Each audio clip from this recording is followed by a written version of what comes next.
I'm Dr. Thomas PAERISCH. I'm a medical practitioner, GP, with a Master of Science in International Health. I've been working at the Robert Koch Institute in Berlin, Germany for the last 11 years, with having been seconded to Rwanda for 2.5 years.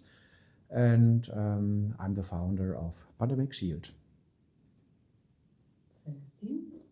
Hello, I'm Celestin KARAMIRA, and I'm a professional that joined Pandemic Shield in January 2026. Before that, I graduated from Master in International Health, focusing on disease control, and I have an MBA in International Health Management. Okay, question for you, Thomas. What is Pandemic Shield about? Pandemic Shield, as an umbrella term, I could say, it's about preparation and response to epidemics and pandemics, but that is just the umbrella terms. And more specifically, we've got specific expertise in the area of emerging infectious diseases, high consequence infectious diseases, infection prevention and control, as well as project management, including all components, such as writing up grant applications, administrating a project, etc.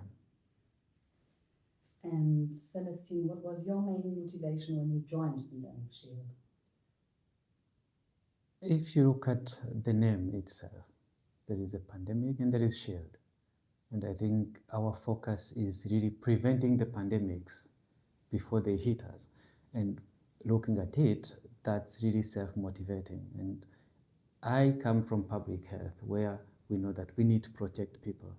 And this was the main motivation to me, to see that I can join something that has an impact, being mainly protecting people, shielding them from the pandemics. Mm-hmm.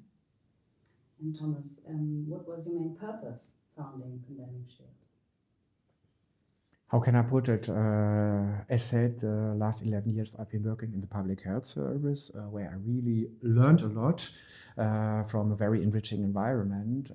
But I really wanted to change my ideas after 11 years and want to become like very autonomous and really found something on my own, which I can create quite autonomously, but in the same professional field, in the same area I've been working before in epidemic and pandemic preparedness and response. Celestin, what were your main activities in your previous professional life?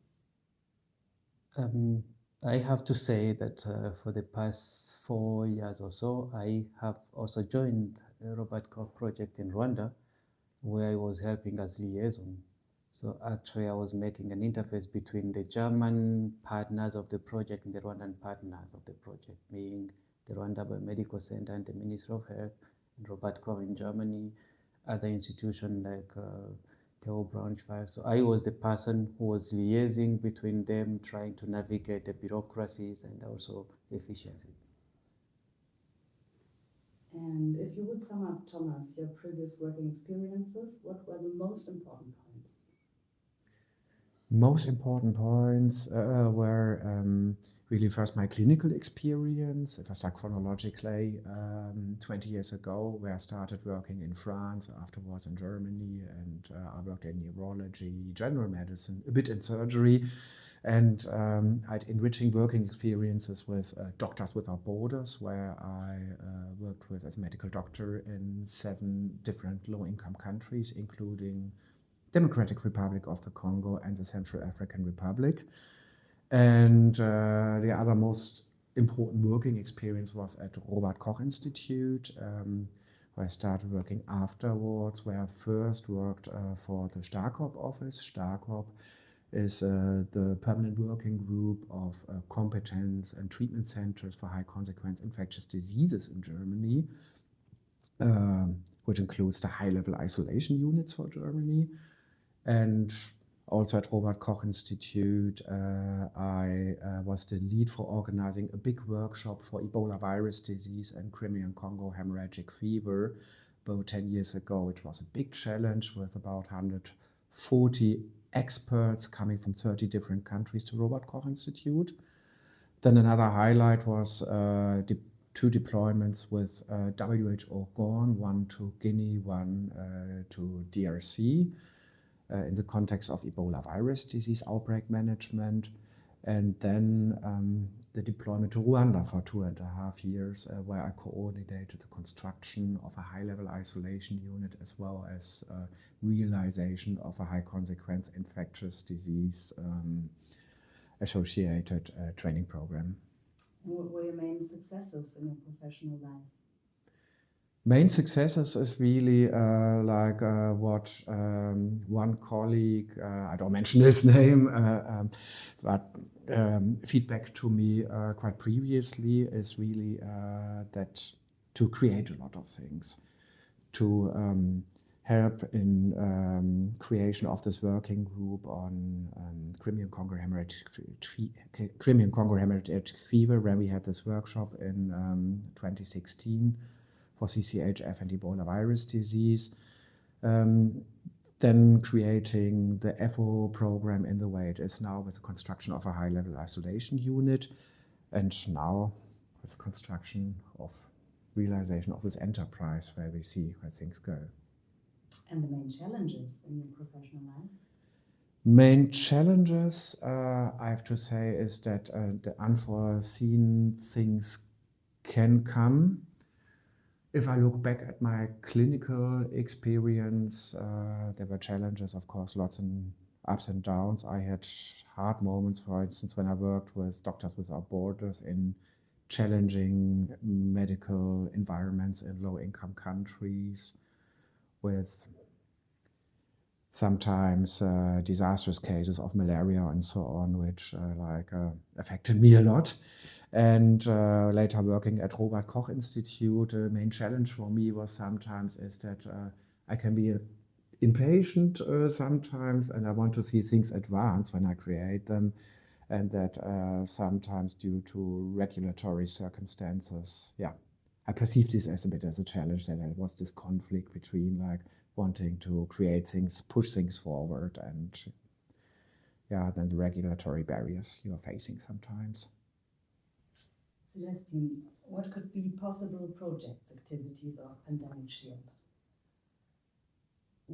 If you look at it, Pandemic Shield has got the fact that it's an enterprise, and that makes it flexible.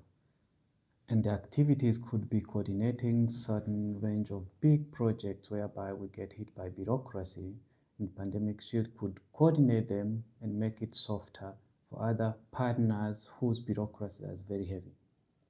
And this applies to different projects, be it in Africa, be it in Europe. And you have something to add, Thomas, to that? I think Celestin has pointed it out perfectly. I think as a small enterprise, we do have the asset that we can small, agile and flexible. Of course, we are facing the challenge that our financial and HR resources at the moment are limited, but we intend to grow, we intend to thrive. Of course, we intend to participate at hopefully lots of interesting, fruitful projects. And flexibility is the biggest asset. And Thomas, where do you see Pandemic Shield in 1 and where in 5 years? In 1 year, I think hopefully we have a pathway with a landscape of projects where we are participating, with a clear prioritization of projects where we can take the lead, and other projects where we are contributing, and other projects where we just play an advisory role. And in 5 to 10 years, hopefully I would say as rather as a medium-sized enterprise with 5 to 10 members of staff and an extended portfolio, own office, I hopefully, and lots of motivated members of staff. And the other idea is to have also a pool of experts, a pool of consultants who could contribute on a case-to-case basis as freelance experts. And Celestin, what do you see as assets for Pandemic Shield? The experience and the location. We are a very small company in Germany, which means we have access to all European network. We come from different continents. I come from Africa, he comes from Germany. We have something together with almost the network in, I happen to have studied also in the Netherlands and France, as he did. And this is a big resource of people in different countries, and most of needs for European protection looks in different countries. When it goes to Africa, we both have experience and actually our lives. I come from there, he worked there. This makes that very strong. We are small. That is a flexibility that we are bringing on the table, that we can actually bypass bureaucracy, go fast. We speak different languages, German, English, French, which you need in Europe and in Africa. Actually, we can also go beyond those two continents. So I think this is a big asset. And what do you see as challenges of Pandemic Shield? Being small is a big challenge because that means we have to grow. And when you think of growing, every first step is very hard. We need to position ourselves as a catalyst. And this, everyone have to prove that we are able to do.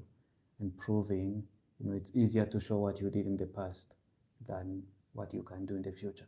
So I think our challenge is to actually be able to focus on the starting. Where do we have actually a key setting point? I call it key setting point because you are private, so we have to set ourselves, say what we are able to do.